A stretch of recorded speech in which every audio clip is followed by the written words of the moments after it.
3 of this YouTube challenge, and this week we gained 18 subscribers, which is less than my usual. And we got 50 watch hours, which is more than usual, yay! Besides the numbers, because honestly at this point, I don't really care about the numbers. But I had a major realization this week, and the realization is about credibility. And I feel like this could be quite a game changer for anyone who's starting a YouTube channel. I've been really thinking a lot about what makes a YouTube channel successful, and credibility came along. Because everyone knows Ali Abdul, he's a doctor, and he presents himself as a doctor turned entrepreneur. Naturally, people are going to listen to him more because in the society, doctors are known as, people who have spent many years studying, and it's quite a difficult field. So there's a level of credibility that has been built as him calling himself a doctor. Or think about any weight loss channels.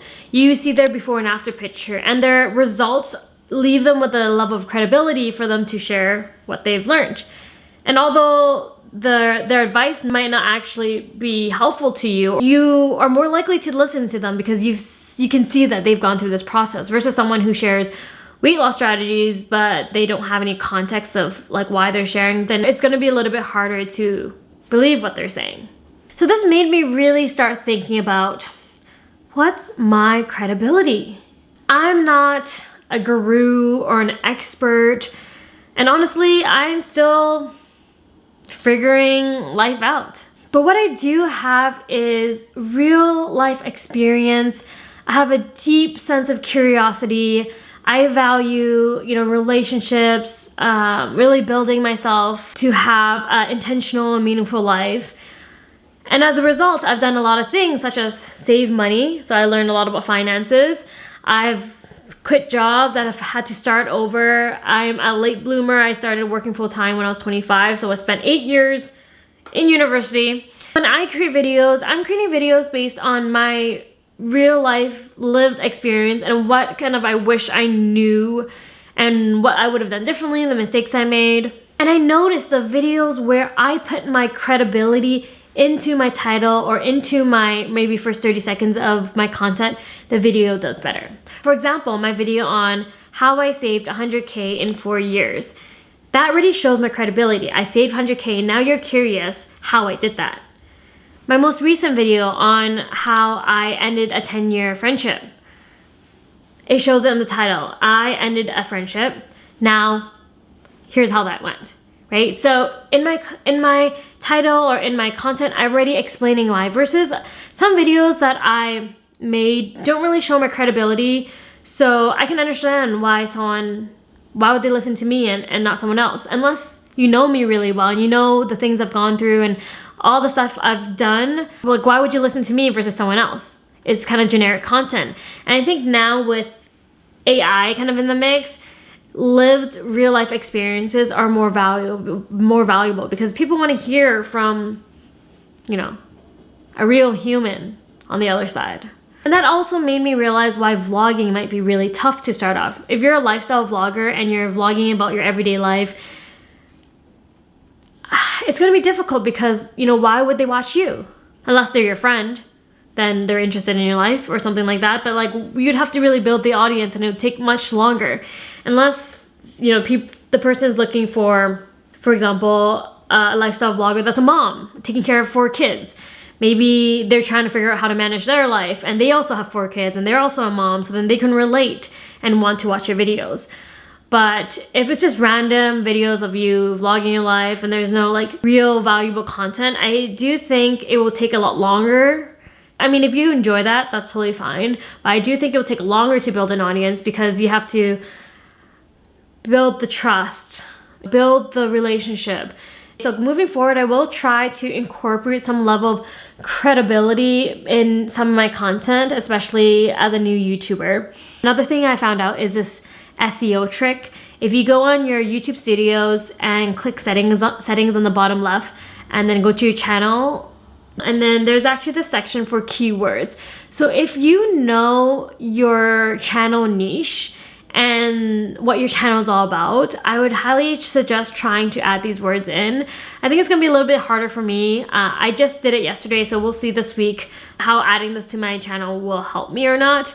But stick around, stay subscribed, turn on the notification bell, and I will keep you updated next week if that has done anything. Maybe one of my videos will go viral. Maybe it won't.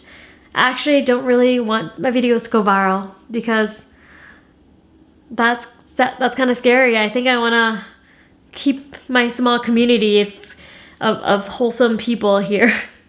I honestly have no hard feelings if you don't watch my videos, because my videos are not for everyone, and that's totally okay. I'd rather just have the right people watch my videos. I want people that I can really connect with and I can imagine myself being friends with. So wholesome vibes all the way around here. If you're a subscriber, thanks for subscribing to my channel. If you're not subscribed, no hard feelings, totally okay. I don't need everyone to be around here. I'd rather create my best people on my channel and build a really small, close-knit community. So yeah, I think I'm gonna focus more on either practical things that can help someone or sharing my real lived experience and what I wish I knew sooner. I will still continue experimenting because, again, experimenting is probably the #1 rule here on YouTube. I mean, you don't know what you like to talk about. You also don't know what you like to share and what works until you do it. So these are just my thoughts as I am going through the journey. My question for you is, what do you think makes a YouTuber credible? Like, why are you watching certain people? I think it does help if you're already a big YouTuber, right? I'm talking about small channels here. Like, why do you subscribe to a small channel? Is it because they've grown in the way that you would like to grow, right? You see that they've been making some progress, and so you're following along and so curious about what's happening. Big YouTube channels, I do have to say, it might be different for them because they have a level of credibility when people see the amount of subscribers they have and the amount of likes they have or whatever.